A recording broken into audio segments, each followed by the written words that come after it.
Today, my brothers and sisters in Islam, I will be sharing with you the story of one of the young men amongst the companions of the Prophet Muhammad ﷺ. This man was unlike many of the companions of the Prophet ﷺ. He was very unknown, Sahabi Maghmur. Not too many people paid attention to this young man. People always try to basically, ignore him. And when I say ignore him, it doesn't mean that, God forbid, the companions of the Prophet ﷺ were involved in any act of subhanAllah and indecency, right? But people used to avoid him, again, not because he was somebody of a bad character, لكنه هذا الصحابي الجليل كان دميم الخلقة. يعني if we translate that into English nowadays, that would mean that this young man did not have any signs of beauty in his appearance, physical beauty. Yani people didn't like looking at him.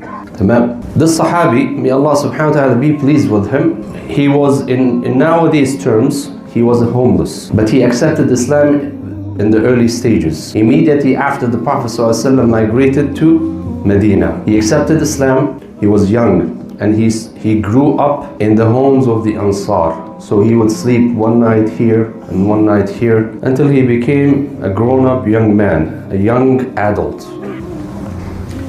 The name of this Sahabi was Julaybib radiyallahu anhu ardah. You might have heard of this name. Julaybib radiyallahu anhu ardah. The reason why I'm sharing this story, we will find that out inshallah ta'ala towards the end of the khutbah. He had a very interesting story. So this young man, unlike the other young men in the companions of the Prophet ﷺ, as we all know, like Ali ibn Abi Talib, Amr ibn al-As, and so on and so forth, right? He also joined Ahl as-Suffa. So he became amongst the 40 to 90 companions of the Prophet ﷺ, like Abu Hurairah radiyallahu anhu, because he was homeless.